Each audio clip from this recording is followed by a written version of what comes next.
नमस्कार, म टेकनारायण भट्टराई। सत्ता गठबन्धनका दलहरूबीच कसरी हुँदैछ चुनावी भागबण्डा, सिटको भागबण्डा, त्यसको प्रारम्भिक चरणका महत्त्वपूर्ण जानकारी र नेताहरूका अभिव्यक्ति आज सुन्नेछौँ। एमाले अध्यक्ष केपी शर्मा ओलीले 2/3 त ल्याउन सकिँदैन, तर बहुमत हाम्रै हुन्छ आगामी चुनावमा भनेका छन्। तर एमाले विरुद्ध मोर्चाबन्दीमा उत्रिएका सत्ता गठबन्धन दलको रणनीति छ कसरी हुन्छ एमालेलाई फेरि पनि स्वाद चखाउने। अनि माधव नेपाल भन्दैछन् 70 वर्षमै राजनीति छाडौँ भनेको परिस्थितिले छाड्नै दिएको छैन। सायद माधव नेपालले उनी सहित 6 जना पूर्व प्रधानमन्त्रीहरू ओली, देउबा, प्रचण्ड, बाबुराम, झलनाथ अब चाहिँदैन, यो चुनावमा यिनीहरूलाई रोकौँ भनेर सामाजिक सञ्जालमा व्यापक अहिले सेयर भइरहेको नो नट अगेन होइन, अब हुँदैन, अब पालो अरू कसैको भन्ने एउटा प्रचारको फोटो छ। त्यो फोटो माधव नेपालले देखेको हुनुपर्छ। त्यसैले माधव नेपाल यो नै मेरो अन्तिम हो भन्दैछन्।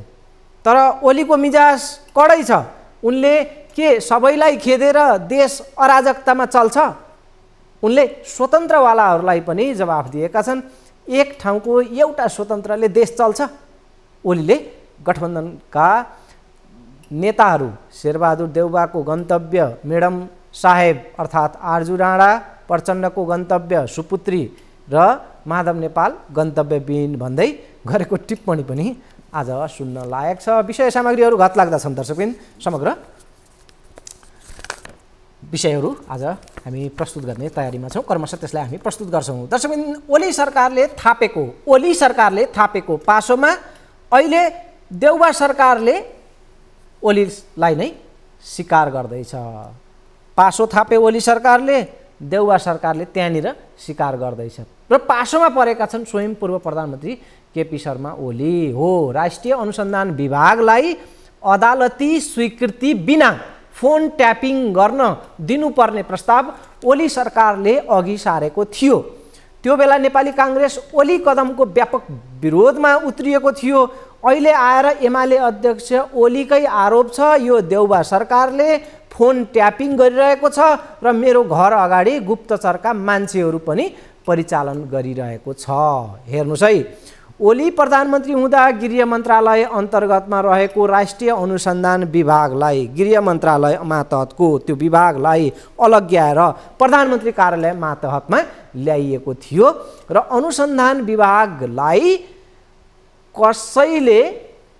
कसैको फोनमा के कुराकानी भइरहेको छ, फोनको कुराकानी, त्यो वार्ता के भइरहेको छ भन्ने जासुसी गर्न फोन ट्यापिङको अधिकार दिने गरी 25 मङ्सिर 2076 साल त्यो बेला ओली सरकार थियो, त्यो बेला विशेष सेवा विधेयक ल्याइएको थियो फोन ट्यापिङको लागि। कहिले? ओली सत्तामा हुँदा। आज ओली सत्ता बाहिर छन्। ओलीको दाबी यदि सही हो भने वर्तमान प्रधानमन्त्री शेरबहादुर देउबाले ओलीले थापेको पासोमा उनैलाई पारिदिएका छन्।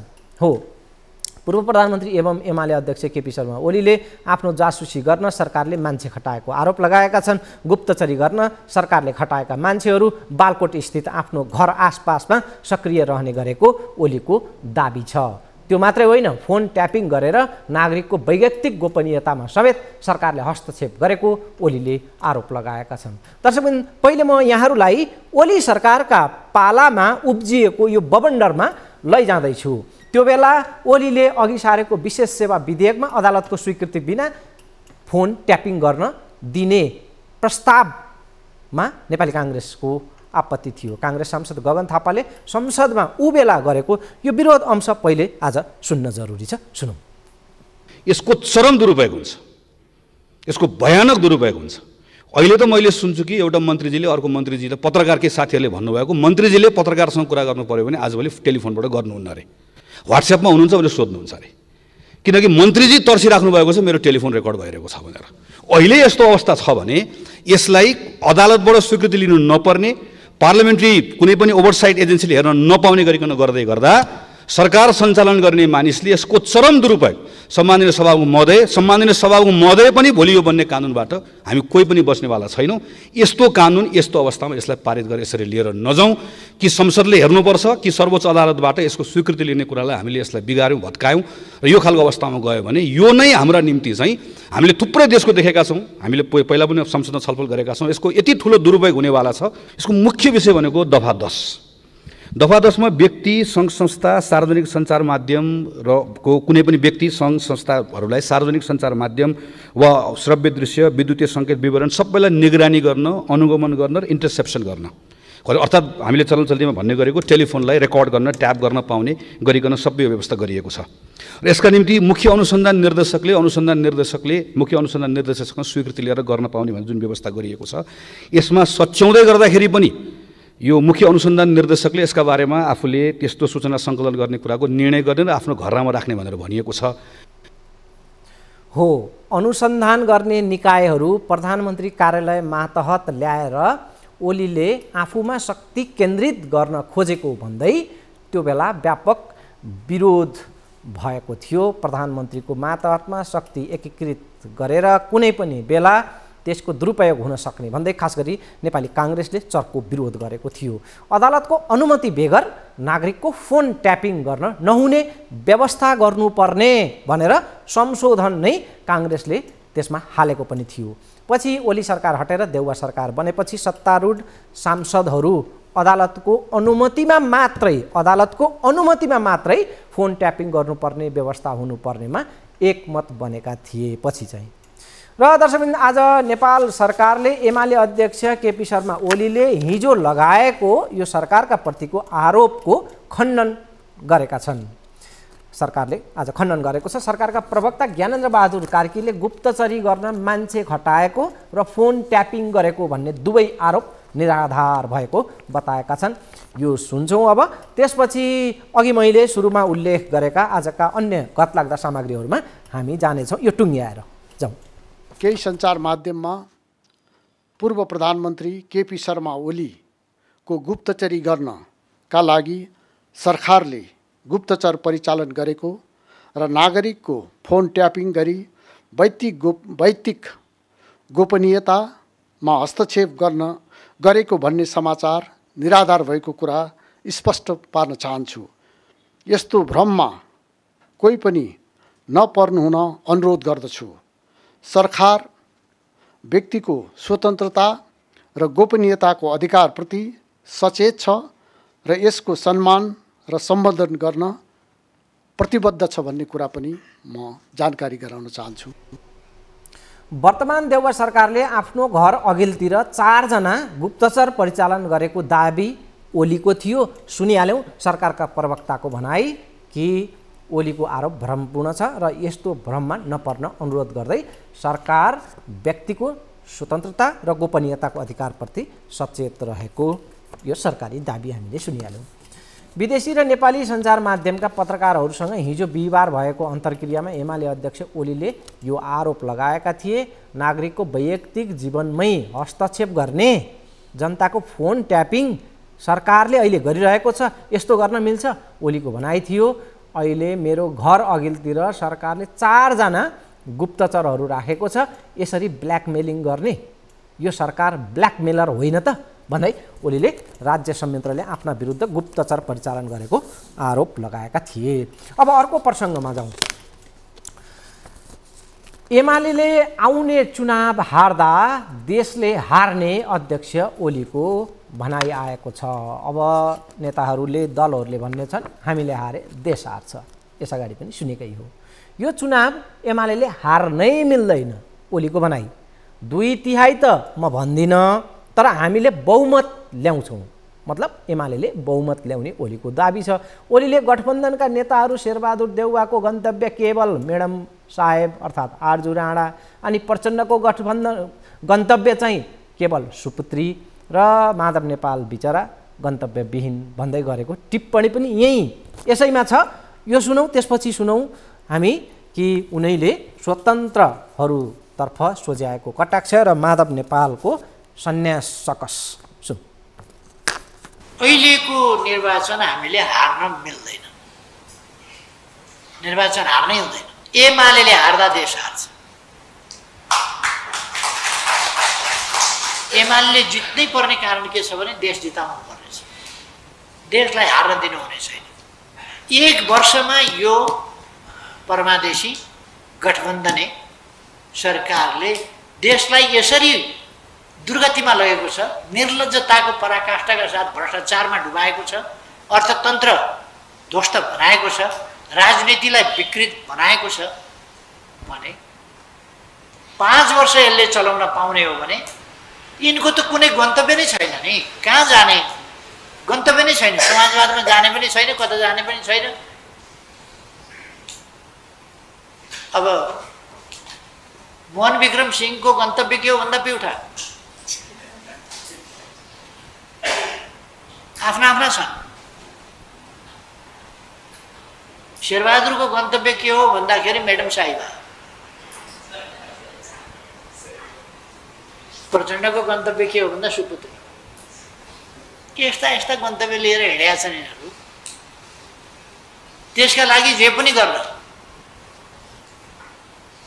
जस्ता सुकै कुकरमा देशका विरुद्ध गर्न तयार छ।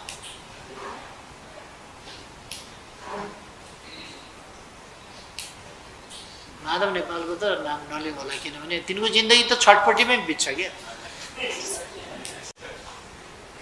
राति पनि उही करबटै बदल्दै रहे सारे रात हूँ भने तुम्हारी। अहिले हामीले 2/3 प्राप्त गर्ने सम्भावना छैन। केन्द्रमा र प्रदेश सरकारहरूमा बहुमत प्राप्त गर्नुपर्दछ र स्थानीय तहमा भएको जुन केही क्षति छ त्यस क्षतिलाई हामीले यताबाट भरपुर गर्नुपर्दछ र स्थानीय तहहरूलाई पनि ठिक ढङ्गले चलाउन दिशानिर्देश गर्नुपर्दछ। सरकारी सत्ता गठबन्धनमा रहेका दलहरू बीचमा कसरी हुँदैछ सिटको बाँडफाँड? आउने चुनावको संसदीय सिटको बाँडफाँड प्रदेशमा र केन्द्रमा के कस्ता छन् दलको हैसियत र तौल मापनका विधि प्रक्रियाहरू? कुन दलले कति सिट पाउने छन्? प्रारम्भिक जे भागबण्डाको तयारी छ त्यसको बारेमा हामीले आज जानकारी लिनेछौँ। यो महत्त्वपूर्ण हुनेछ। त्योभन्दा पहिले एमाले अध्यक्ष ओलीले स्वतन्त्रको जुन लहर छ अहिले स्वतन्त्र उम्मेदवारीको, त्यसले देश नचल्ने भन्दै के सबैलाई खेदेर देश अराजकतामा चल्छ, मतलब ठुला दलहरूलाई खेदेर भन्दै टाठो मिजाजमा आपत्ति जनाएका छन्। हामी यो सुन्छौँ अनि माधव नेपालको सन्यास योजना पनि सुन्न जरुरी छ। पहिला ओली। पत्रिकाले लेख्छन्, टेलिभिजन यस्तै हो भने, यही चाल हो भने अब नेताहरूलाई जनताले लखेड्छन्, खेद्छन्, यहाँ गर्छन् त्यहाँ गर्छन्। सबै नेता उस्तै हुन्, सबैलाई खेद्छन्। के सम्भव छ सबैलाई खेदिएर यत्तिकै एनार्किजममा देश चल्छ? त्यो त सम्भव छैन। एक ठाउँको एउटा स्वतन्त्रले एकछिन मनोरञ्जन गर्नु एउटा कुरा हो, तर एक ठाउँको एउटा स्वतन्त्र एक ठाउँको अर्को स्वतन्त्र छिटफुट अपवादको रूपमा स्वतन्त्र भयो भन्दैमा देशको समग्र योजनाबद्ध एकीकृत विकास उन्नति प्रगति हुन सक्छ? स्वतन्त्रहरूका सोच हुँदै हुँदैन। हुन्छ भने बेग्ला बेग्लै सोचका मान्छेहरू आएर एउटै तालमा कसरी जान्छ? कि सरकारमा पुग्न स्वतन्त्र भनेको सरकारमा पुगेपछि एउटाको सोच, कसको सोच चाहिँ कसले मान्ने त? आफ्ना आफ्ना सोच होला नि त्यहाँ, त्यो सोचकै बिचमा लडाइँ होला। हुने कुरै होइन त्यो। तर एउटा हुइम के चलाइदिन्छ भने स्वतन्त्र भनेर चलाइदिन्छ। सम्भवै नहुने कुरा। दर्शकबिन छोटो विश्रामपछि आउनेछु, प्रतीक्षा गर्नुहोला।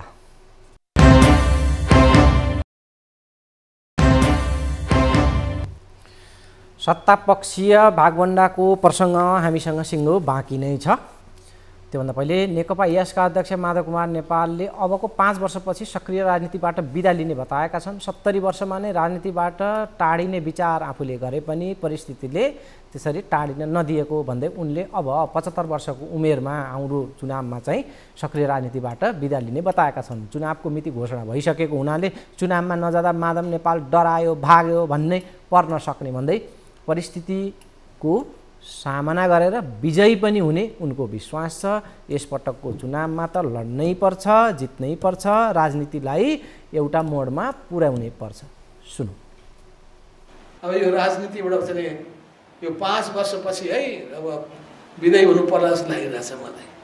यो धेरै बस्नु पनि जरुरी छैन। 70 वर्षमै छोडौँ कि भन्ने लागेको परिस्थितिले छोडै दिइरहेको छैन। यसपटकको चुनावमा त लड्नै पर्छ, जित्नै पनि पर्छ, राजनीतिलाई एउटा मोडमा पुर्याउनै पनि पर्छ। चुनावको आज मितिको घोषणा भइ पनि सक्यो। अब पनि चुनावमा नउठ्ने भन्ने कुरा गर्नै भएन। डराएछ क्या माधव नेपाल भन्ने पर्ला सामना गरेर चुनावमा उठेर विजयको डङ्का बजाएर तपाईँहरूको बिचमा मैले फेरि आउनु पर्ने छ।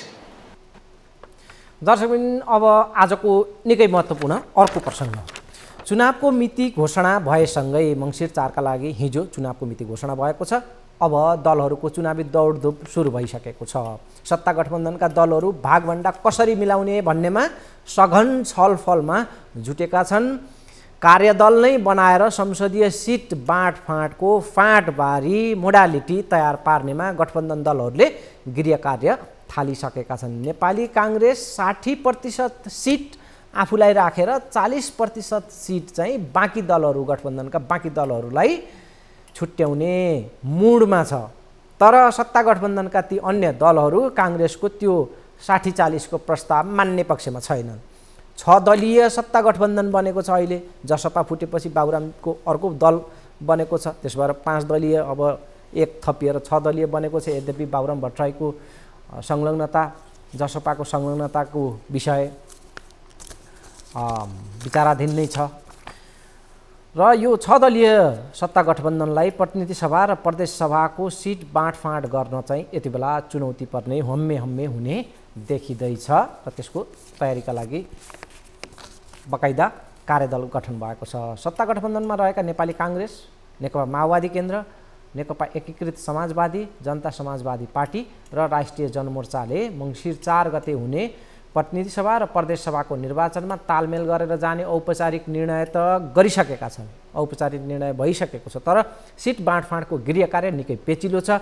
त्यसैले बेलैमा सिट बाँडफाँडका लागि कार्यदल समेत बनाएर अहिले काम सुरु गरिएको छ। सरकारका प्रवक्ता समेत रहेका नेपाली काङ्ग्रेसका नेता ज्ञानेन्द्र बहादुर कार्कीको यो आजको प्रतिक्रिया सुनौँ।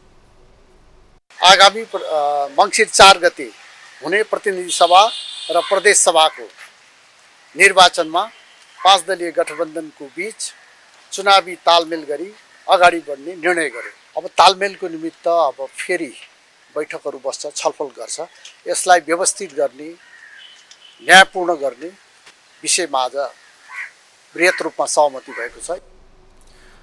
प्रतिनिधि सभाका 165 र प्रदेशका 330 सिटमा बाँडफाँडको सहमति जुटाउन सत्ता गठबन्धनलाई चुनौती छ। त्यस्तै डाक्टर बाबुराम भट्टराईको अहिले नयाँ बनेको नेपाल समाजवादी पार्टीलाई पनि समेटेर जानुपर्ने बाध्यता गठबन्धनमा छ।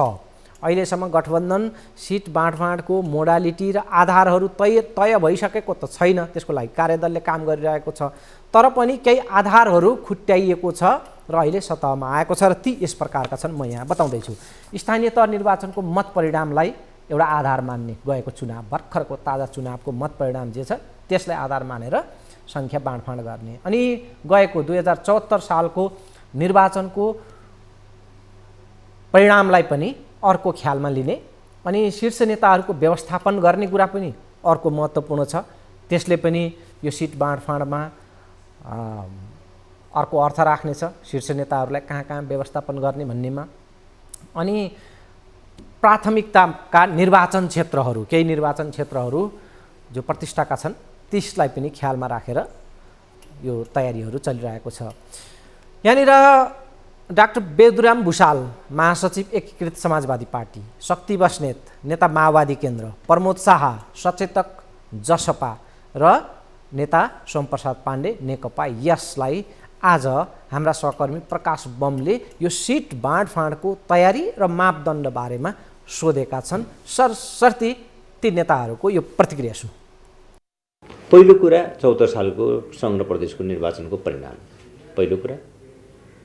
दोस्रो कुरा स्थानीय तहको निर्वाचनको परिणाम जो जहाँ जितेको छ, जो गठबन्धनमा भएका साथीहरू जो जहाँ जितेका छ त्यसलाई छोड्नुपर्छ। एउटा त फर्स्ट प्राथमिकता त्यो। नेताहरूको व्यवस्थापनका कुराहरू पनि त्यो भित्र पर्न सक्छ, त्यसलाई चाहिँ त्यसो पनि भन्न सक्नुहुन्छ तपाईँ? शीर्ष नेतृत्वले फेरि कहीँ जितेको पनि छ र शीर्ष नेतृत्वले गएर त्यहाँ लड्न चाह्यो भने त्यो जोसुकै भए पनि त्यहाँ छोड्नुपर्छ।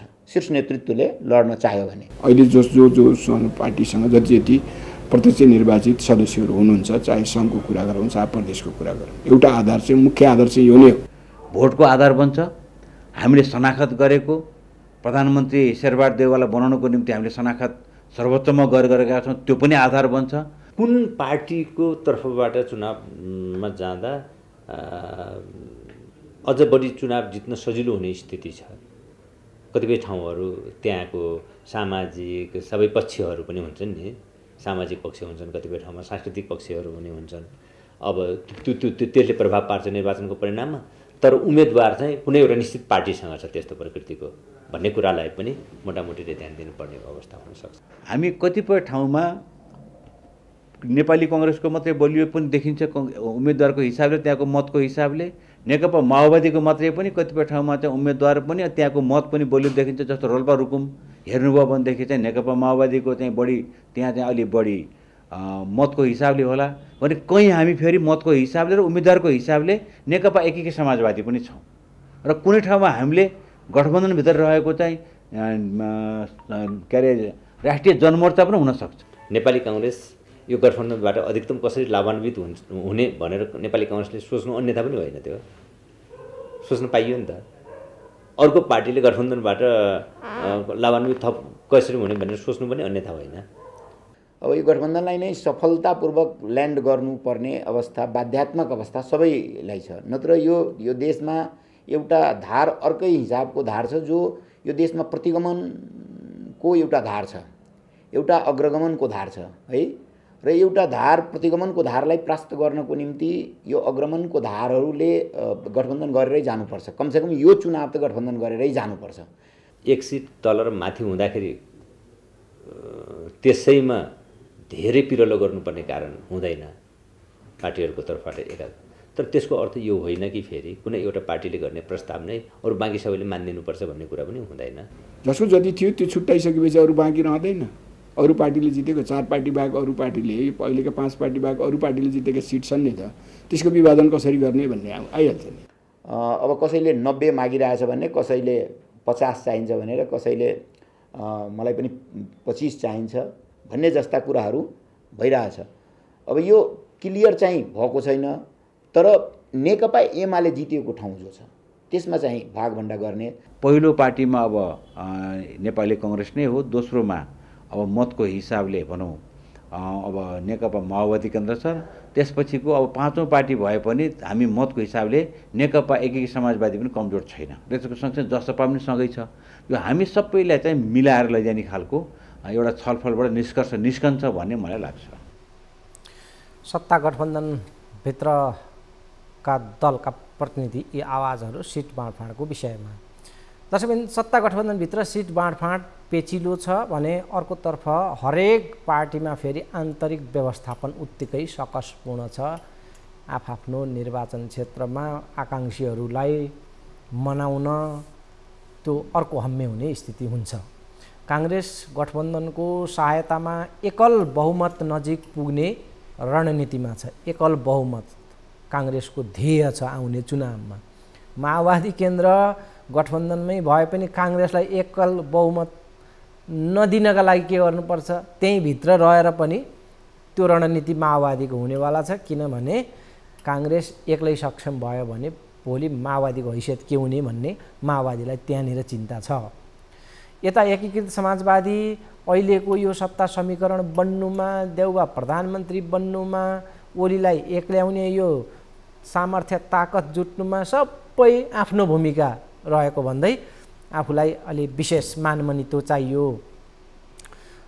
काङ्ग्रेस र माओवादी चाहिँ अलि आफ्नाप्रति उदार हुनुपर्ने अडान छ माधव नेपालको दलको।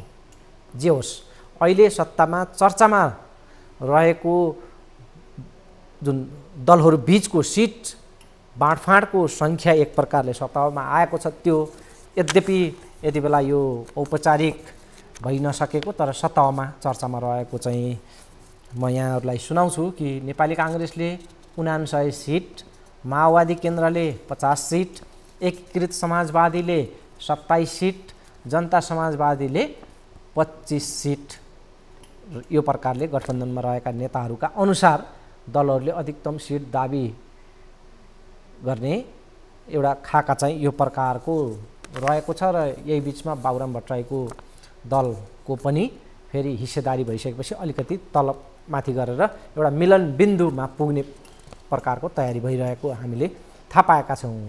र त्यो बाबुराम भट्टराईलाई समेत समावेश गर्दा भागवण्डाको अर्को पनि खाका तयार भएको छ। र त्यो सत्तामा आएको चर्चा अनुसार हामीलाई नेताहरूले नै बताए अनुसार त्यो खाका पनि यहाँ प्रस्तुत गरौँ। नेपाली काङ्ग्रेस 85, माओवादी केन्द्र 40, एकीकृत समाजवादी 20, जनता समाजवादी 16 र त्यही जसपाबाट जनता समाजवादीबाट फुटेको बाबुरामको दल नेपाल समाजवादी 3 र राष्ट्रिय जनमोर्चा 1, यो प्रकारको।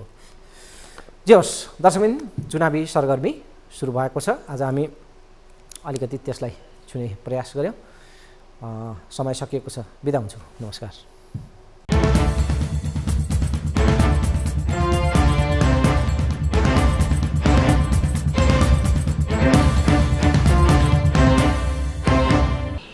रोगीलाई निरोगी बनाउँदै खुसी बाँड्दैछ वैदिक आयुर्वेद सेवा प्रणाली। हामी कहाँ पेटको रोग, थाइराइड, मलद्वारको रोग, सुगर, बाथ, प्रेसर, टाउको दुखाइ, चिन्ता, शरीरको गाँठागुठी आदि रोगको उपचार गरिन्छ। वैदिक आयुर्वेद सेवा प्रणाली।